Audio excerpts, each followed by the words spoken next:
ఏం చెప్తారు? ఒకటి, పంచాయతీ ఎన్నికలకు వెళ్తున్నారు, సిద్ధమవుతున్నారు, మంచి విషయమే. ఏదైతే జూబ్లీ హిల్స్ లో మీకు ఏదైతే విజయం వచ్చిందో ఆ జోష్ లో మీరు వెళ్ళాలనుకుంటున్నారు, మంచి విషయమే. కానీ కరెక్ట్ ఇదే టైంలో చీరలు పంపిణీ, బతుకమ్మ చీరలు, బతుకమ్మని విస్మరించారు. ఆఖరికి తెలంగాణ తల్లి విగ్రహంలో బతుకమ్మని తీశారు. బతుకమ్మ పండుగలకి 2 సంవత్సరాలు చీరలు లేకుండానే గడిపేశారు. కానీ ఇప్పుడు మాత్రం చీరలు ఎందుకు ఇస్తున్నారు? ఏంటి ఎన్నికల టైంలో చీరల్ని ఎరేస్తున్నారా మహిళలకు ఏంటి? ముందుగా మీకు ప్యానెల్లో ఉన్న మిత్రులందరికీ కూడా నమస్కారము. ఎలక్షన్స్ అది జూబ్లీ హిల్స్ గెలిచిన జోష్ లో ఎలక్షన్స్ కి వెళ్తున్నాం అనేటువంటిది కరెక్ట్ కాదు. జూబ్లీ హిల్సే అలా గెలిచినటువంటి సంతోషము లేకపోతే దానికి సంబంధించినటువంటి ఉత్సాహం ఉండడం సహజము ఒక పార్టీకి.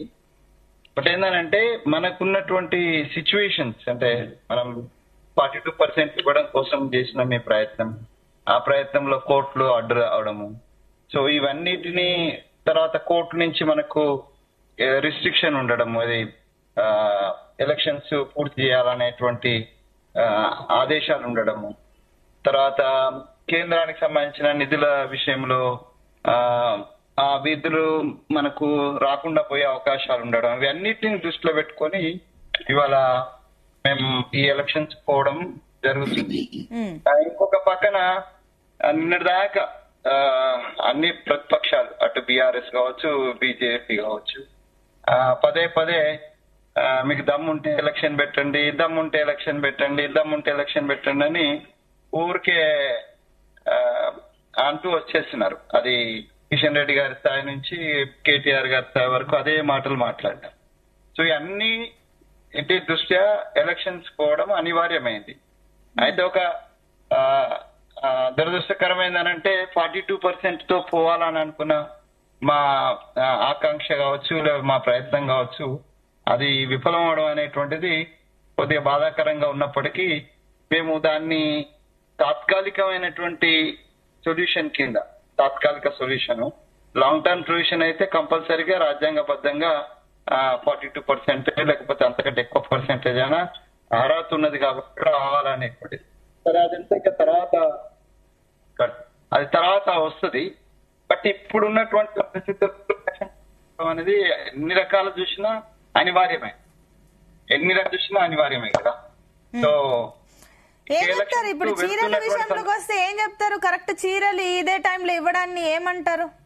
బతుకమ్మ పండుగ పోయింది, దసరా పండుగ పోయింది, పండగకి పోగొట్టేశారు, సంక్రాంతికి ఇస్తారా అని చెప్పి ఇందాక సత్యవతి గారు అడిగారు మిమ్మల్ని. అరే సత్యవతి గారు మాట్లాడినాను తెలంగాణ అస్తిత్వం గురించి. అసలు తెలంగాణకు అస్తిత్వం ఇచ్చిందే కాంగ్రెస్ పార్టీ. తెలంగాణ అనేటువంటి పదానికి, తెలంగాణ రాష్ట్రానికి అస్తిత్వం ఇచ్చిందే మేము. మా పార్టీ లేదా మా సోనియమ్మ గారు ధైర్యం చేసి ఇక్కడ జరుగుతున్నటువంటి బిడ్డల ఆత్మహత్యలు ఆగాలనని, బలిదానాలు ఆగాలని ఒక గ్రేటర్ ఇంట్రెస్ట్ తో తెలంగాణ ఇచ్చింది. అక్కడే మేము తెలంగాణ అస్తిత్వాన్ని నిలబెట్టినాం. ఇక తెలంగాణ అస్తిత్వాన్ని నిలబెట్టడంలో మాకన్నా పయనీర్స్ ఇంకెవరు లేరు.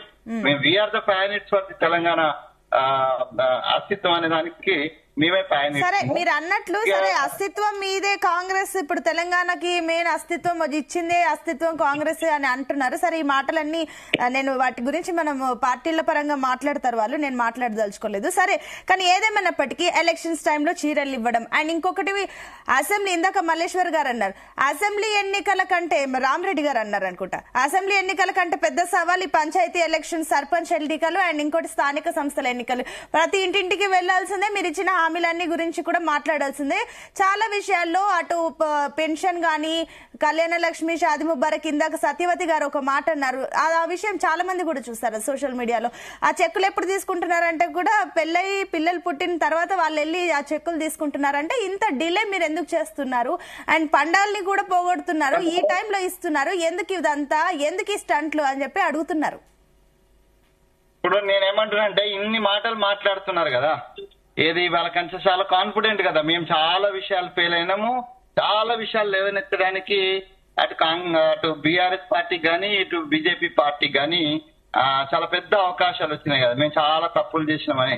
సో తప్పులు చేస్తే దాన్ని శిక్ష చేయాల్సింది ఇలా బీజేపీ కాదు, లేదా బీఆర్ఎస్ కాదు, ఇంకెవరో కాదు, జడ్జీలు కూడా కాదు, కోర్టులు కాదు, మాకు ప్రజా కోర్టుకు పోతున్నాం ఇవాళ. నేను సవాల్ విసురుతున్నా, 85% కంటే తక్కువ మేము గెలిస్తే మేము దేనికైనా సిద్ధం. 85% మేము ఈ గ్రామ పంచాయతీ ఎలక్షన్ లో మేము గెలుస్తాం.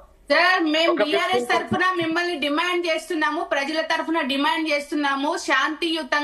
శాంతియుతంగా ఎన్నికలు, ప్రజలు వాళ్ళు స్వతహాగా వచ్చి ఎన్నికలలో ఓటు వేయడానికి ఇవాళ అవకాశాలని కాంగ్రెస్ ప్రభుత్వం కల్పిస్తుందా? మొన్న జూబ్లీహిల్స్ లో ఏం జరిగింది? జూబ్లీహిల్స్ లో జరిగినటువంటి స్థానిక సంస్థలో రిపీట్ అవ్వకుండా ఉంటుందని మీరు చెప్పగలరా? ప్రజాస్వామ్యం గురించి, దౌర్జన్యాల గురించి ఇక నువ్వు మాట్లాడితే, నీ పార్టీ మాట్లాడితే అది అపవాస్యం, దయాలు వేదాలు వెల్లించినట్టుంటది. కానీ ఇప్పుడు పథకాల గురించి, పథకాలు దీని ముందు ఇస్తున్నారు, దాని ముందు ఇస్తున్నారు అని అంటున్నావు. కానీ రైతు బంధు ఎప్పుడు ఇచ్చిండ్రో మా చెల్లె రైతు బంధు ఎప్పుడు స్టార్ట్ చేసేది? మన దళిత బంధు ఎప్పుడు స్టార్ట్ చేసిండ్రు? సో కాబట్టి అవన్నీ ఇప్పుడు చర్చించాల్సినంత విషయాలు కావులే. కాబట్టి ఒక బాధ అంటే ప్రజల కోర్టుకు మనం అందరం వెళ్తున్నాం. ఈ ప్రజా కోర్టులో మనం తేల్చుకోవాలా. సో జూబ్లీహిల్స్ ను మేము రిగ్గింగ్ చేసినామనంటే దాని మీద ఒక్క కంప్లైంట్ లేదు.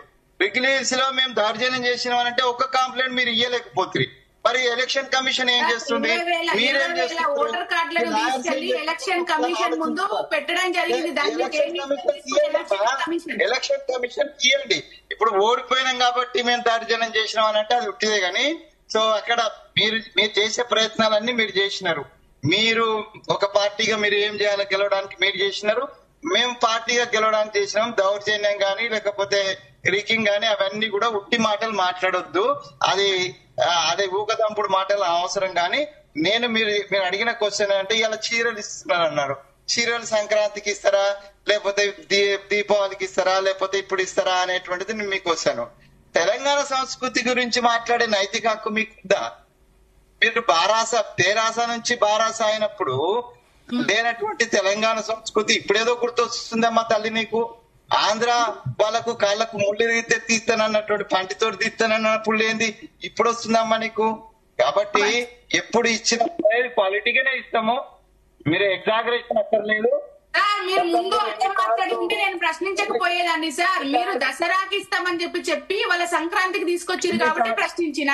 పెళ్లికి కళ్యాణ లక్ష్మి బిడ్డ పుట్టినాక ఇచ్చారు కాబట్టి మాట్లాడుతున్నా. మీరు దీనికి సమాధానం సత్యవతి గారు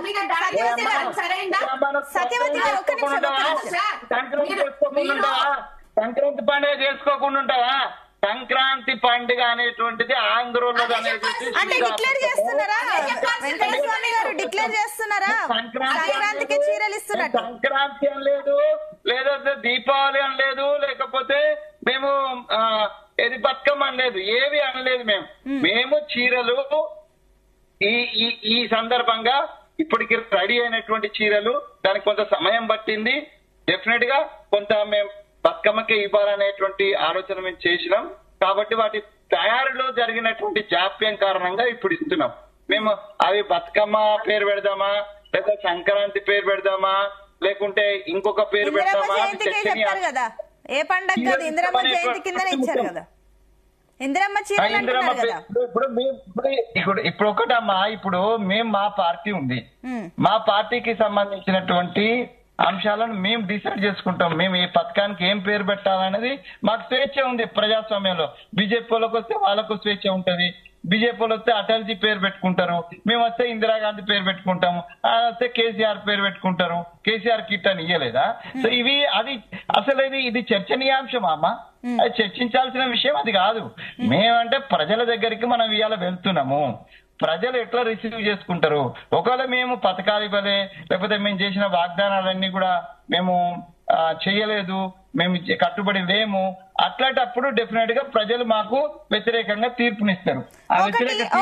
మీరే అన్నారు వెంకటస్వామి గారు, మీరు అన్నారు ఒక మాట, మీరు అన్నదానికి నేను అడుగుతున్నాను. అసలు ఈ చర్చించాల్సిన విషయమే చర్చనీయాంశమా అని అంటున్నారు. సరే, ఈ చర్చనీయాంశం కానప్పుడు చీరల్ని ఇందిరమ్మ చీరల కింద పెట్టి పంచాల్సిన అవసరం ఏముంది? మహిళలకు చీరలతోని ఎరవేయాల్సిన అవసరం ఏముంది? మహిళలకు చేయాల్సిన పనులు చాలా ఉన్నాయి. కళ్యాణ లక్ష్మి, షాదీ ముబారక్ అంటూ కూడా సంవత్సరం కాదు. ఇందాక సత్యవతి అడిగారు, సత్యవతి గారు ఒక మాట అడిగారు, బిడ్డ పుట్టిన తర్వాత ఇవ్వడం కరెక్టా? ఇంకొకటి సరే ఆ టైంలో డెలివరీ టైంలో ఏదో కేసీఆర్ కిట్ ఏవో ఒకటి ఇచ్చారు, ఇంకొకటి బాలింతలకు పౌష్టికాహారం కానివ్వండి, పిల్లలు పుట్టిన తర్వాత వారికి సంబంధించి చాలా విషయాలు మీరు హామీలు ఇచ్చారు. కామారెడ్డి డిక్లరేషన్ లో మీరు హామీలు ఇవ్వడం జరిగింది. ఆ హామీలన్నీ పక్కన పెట్టేశారు. వాటి గురించి వాళ్ళు అడుగుతున్నారు. మీరు అడిగేసరికి ఇప్పుడు చీరలు మీరెందుకు తీసుకురావాలి? అట్లా అంటే డిస్కస్ చేయాల్సిన అంశాలు చాలా ఉన్నాయి, మీరు చేయాల్సిన పనులు చాలా ఉన్నాయి, అవన్నీ చేయొచ్చు కదా. చీరల గురించి డిస్కస్ చేయొద్దు అని అనలేదమ్మా. నేను అనేది అంటే పేరు, దానికి పెట్టిన పేరు గురించి డిస్కస్ చేయాల్సిన అవసరం లేదంటున్నాను. చీరలు ఈ సందర్భం నేను చాలా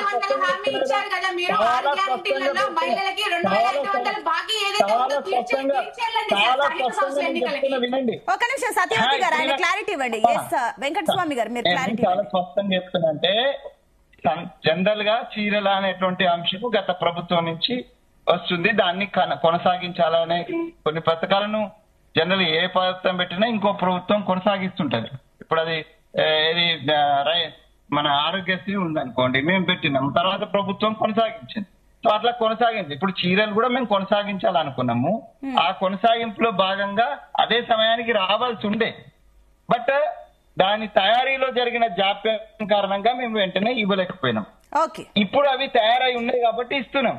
సో యాదృచ్ఛికంగా ఇటు ఇన్సిడెంటల్లీ ఆర్ యాక్సిడెంటల్లీ ఎలక్షన్ వస్తుంది. సో ఎలక్షన్ తో సంబంధం లేదు.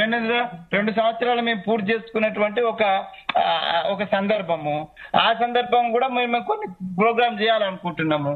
ఇప్పుడు రెడీగా చీరలు ఉన్నాయి కాబట్టి ఈ సందర్భంగా ఇస్తున్నాం. సో ఇప్పుడు ఇస్తున్న దాన్ని ఎరా అంటారా, మీరు ఇంకేదంటారా అనేటువంటిది అది మీ విజ్ఞతకే వదిలేస్తున్నా నేను. ఎరా అనేది ఏం లేదు, తయారైన చీరలు మేము ఇస్తున్నాం. కానీ ఇవ్వద్దంటారా ఆపమంటారా చెప్పండి. మీరు ఇవ్వద్దని ఆపమంటారా ఆపండి. ఎలక్షన్ కమిషన్ దగ్గర పోయింది, ఎలక్షన్ ముందుంది కాబట్టి నోటిఫికేషన్ అయితే రాలే. వచ్చే ముందు ఇట్లా ఇస్తున్నారు అనేటువంటి ఇప్పుడు 10,000 రూపాయలండి, ₹1 కాదు, ₹2 కాదు.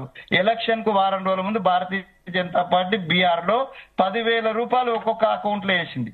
ఇక అంతకన్నా దారుణం ఇంకా ఏముంటది? మరి సార్ జూబ్లీహిల్స్ ఏం చేశారో కూడా చెప్పండి సార్.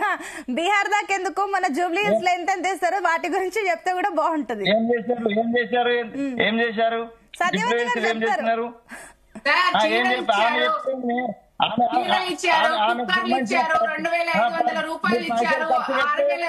ఇచ్చారు.